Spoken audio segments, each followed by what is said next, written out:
Shine bright like a diamond. Womp womp. Tough night for Porier. Anybody rooting for Porier, which seemed like the whole MMA world was really pushing behind him. And honestly, for all the right reasons. Just a guy who's given us so many incredible fights, has entertained us all on so many, events time and time again. He just hasn't got that undisputed gold. So it just felt like, honestly, it was such a special fight week just leading up to it. I can't remember off the top of my head like a time where everybody's rooting for that one guy.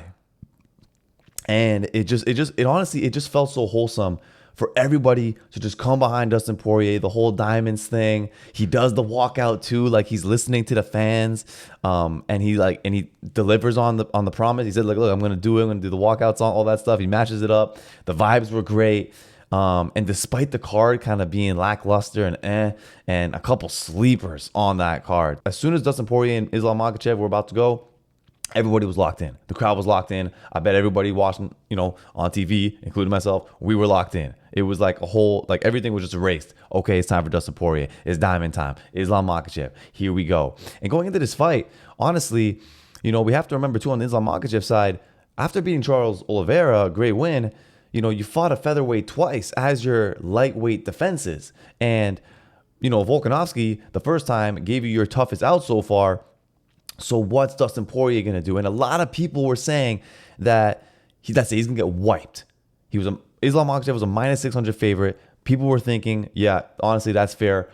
Dustin Poirier's going to get wiped in the first round, just taken down, submitted early. And obviously that was a possibility.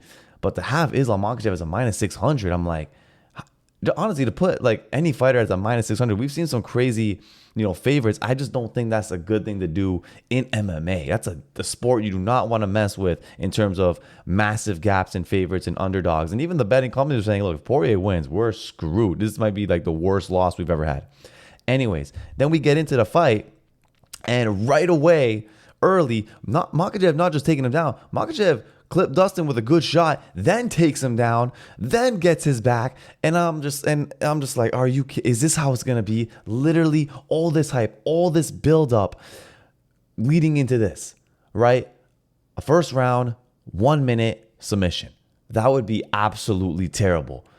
But Dustin Poirier, he's as tough as they come. And he showed resilience. He showed that he was able to, that he's learned and he adapted. And he really, really worked on this despite, yes, okay, he gets taken down easily. That was very concerning, but he fought through it. I was like, sigh of relief. When Poirier got out of that first round, I was like, oh my gosh. And credit to Poirier. He worked so hard on this. And that submission defense came in handy. He was in a terrible position. 99% of lightweights, you could say, are going to get finished by Islam Makhachev in that position. And Dustin Poirier got out. Right? And not only did he get out in that early exchange, he actually cut Makhachev's eye. So he already put a little bit of damage on Makhachev. It was such a small exchange. And just the fact that he got a little bit of damage, I'm like, okay, that's something. It's a little bit compromised, right?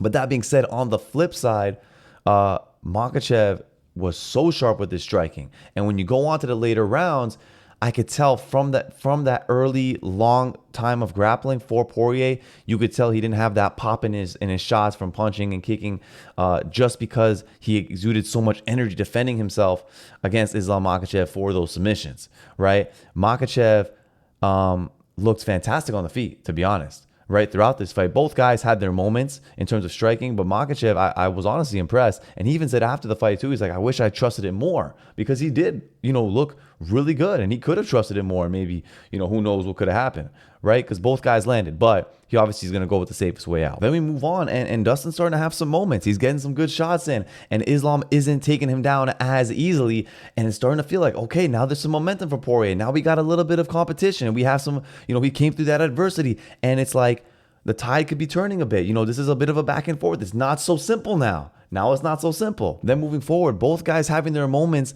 on the feet. And this is where we got to give credit to Makhachev, right? He is a super complete fighter, right? In the clinch, in just the straight up stand up striking, then in the submission game and taking you down.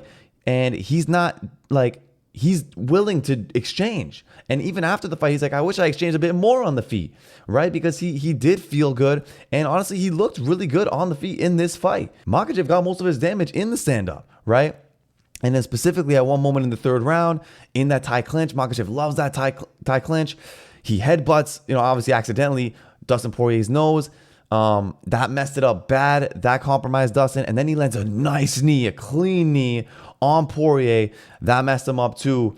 And then you start to see, Makhachev really having some impactful shots on Poirier. But Poirier, again, he's been through wars. This is nothing new to him. And he's showing that to Makhachev. He's showing that to us.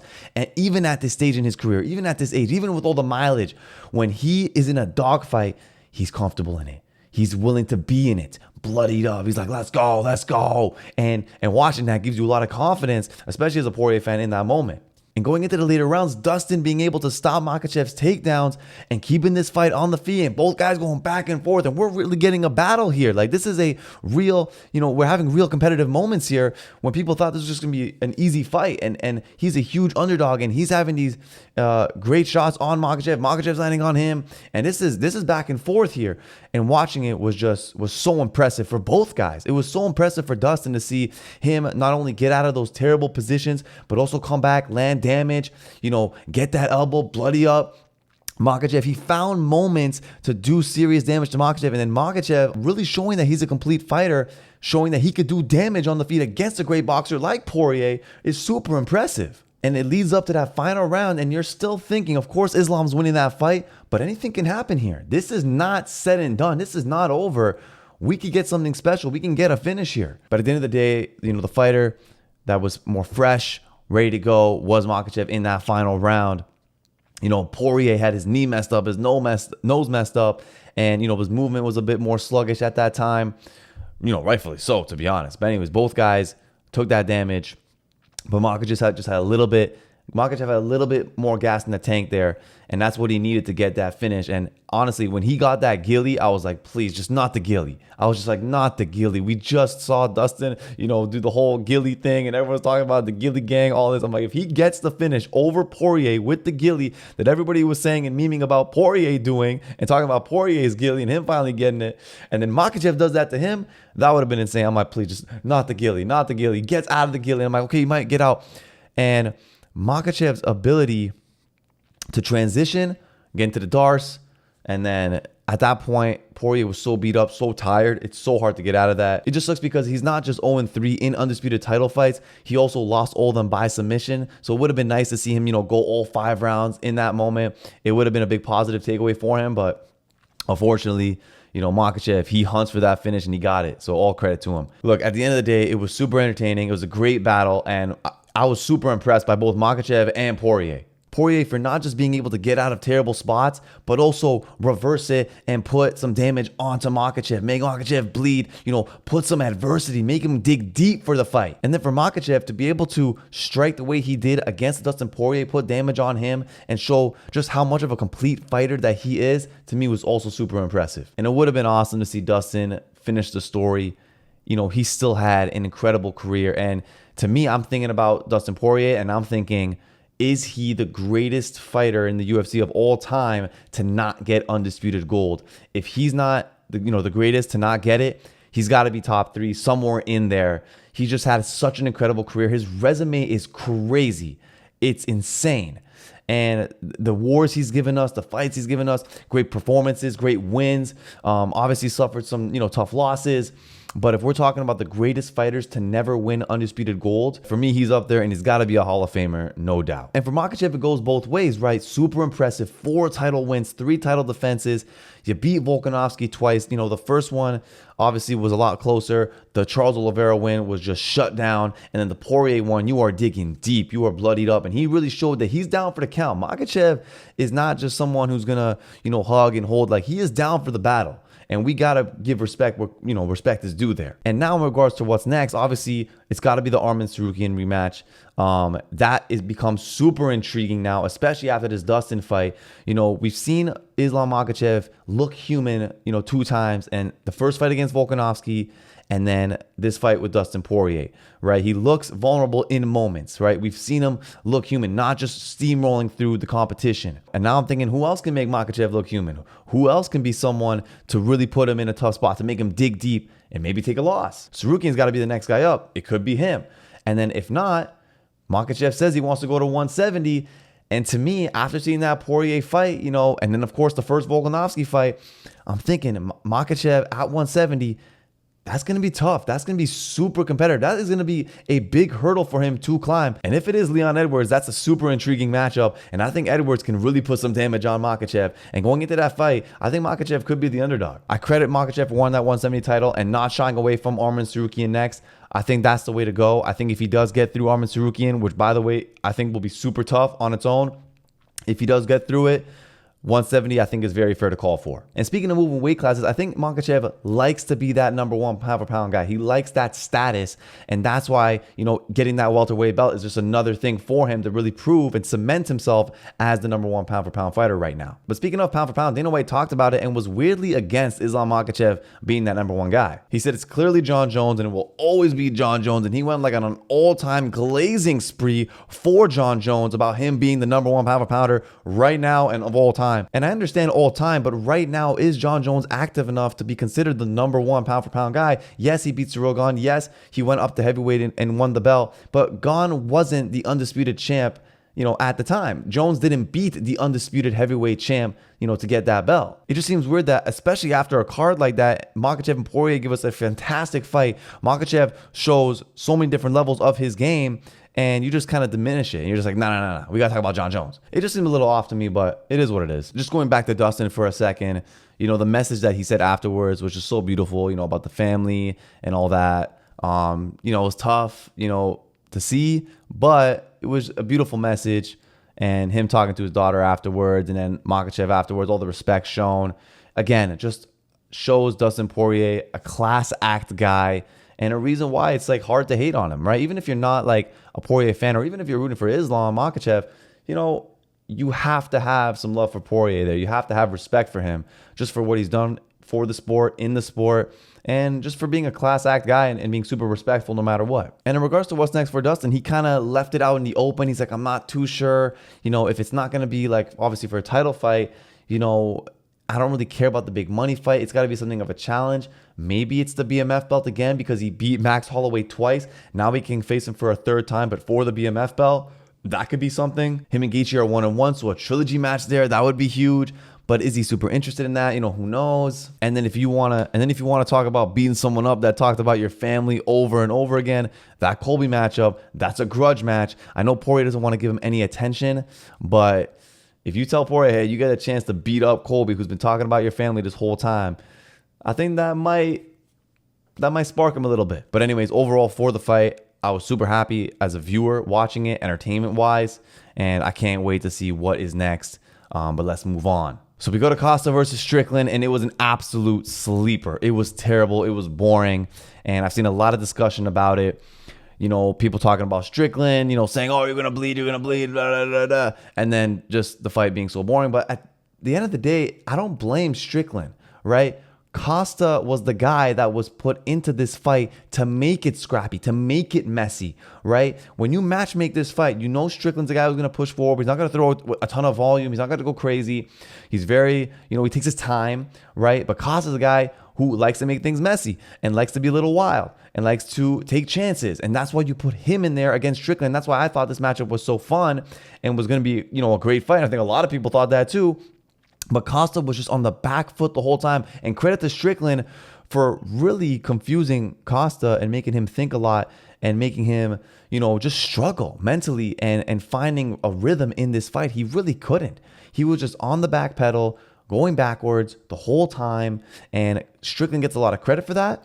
But then at the other side of it too, it's like, Costa, you got to adjust. You got to change something. Of course, round one. Okay, fine. Round two. Come on. Like something's got to change. And it just sucked because Costa physically is capable of so much more. Maybe try to grapple more. He only really tried a couple times and gave up easily. He didn't continue. He didn't try to, chain his attacks. He didn't throw a lot of combos and volume, right? So it was frustrating to watch because it's like Costa could do more.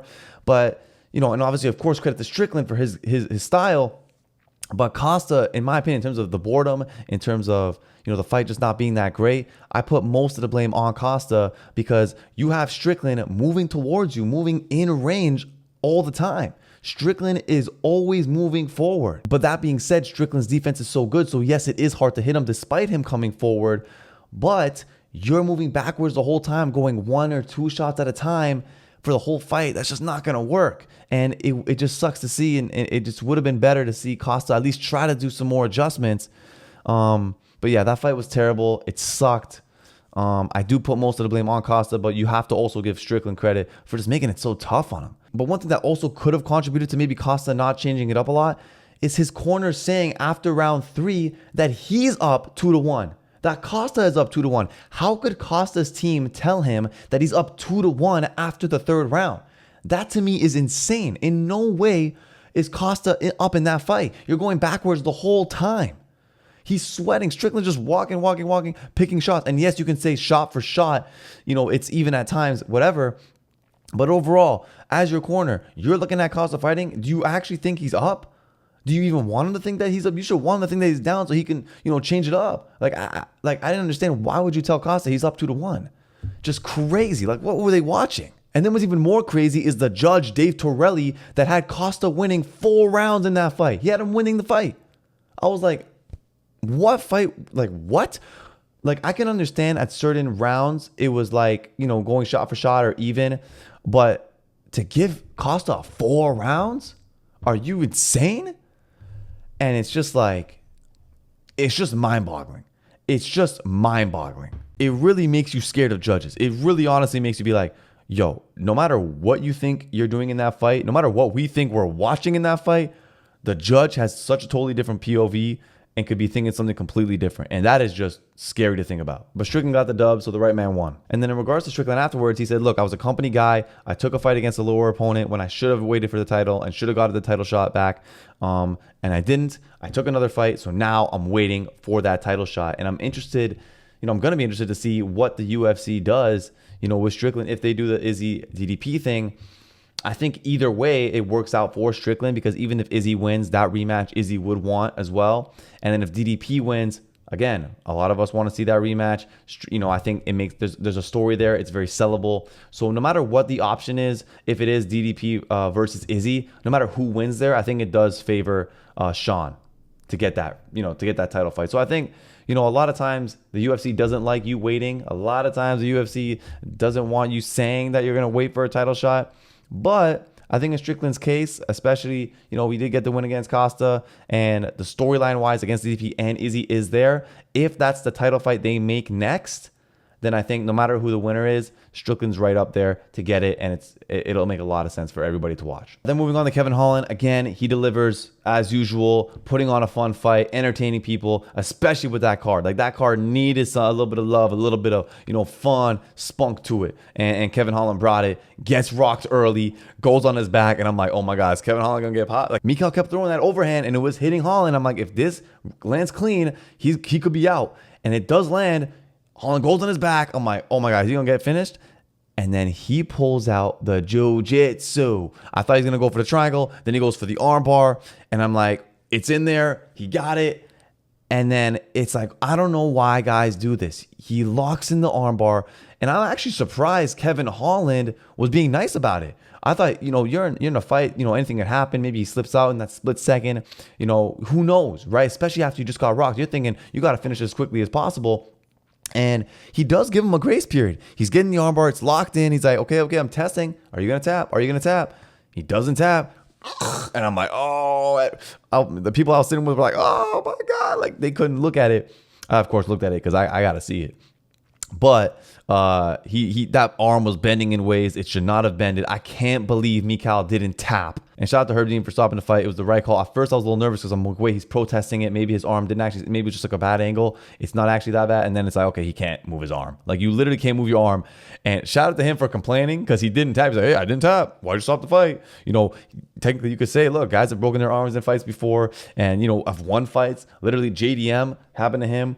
But it's like when you literally see the arm like that, it's like, look, you have, as a human, you just got to stop the fight. It's like, okay, it's right there in front of me, bones sticking out. And now I see you and I see you not moving your arm now. Okay, I know I made the right call. If you can't lift your arm up while protesting to me about you not tapping, about snapping your arm, I made the right call. Then Nico Perez, Alex Morono looked fantastic in that first round. And then you could just tell short notice, he had no gas tank. I think if he had a full training camp, that fight is a lot different.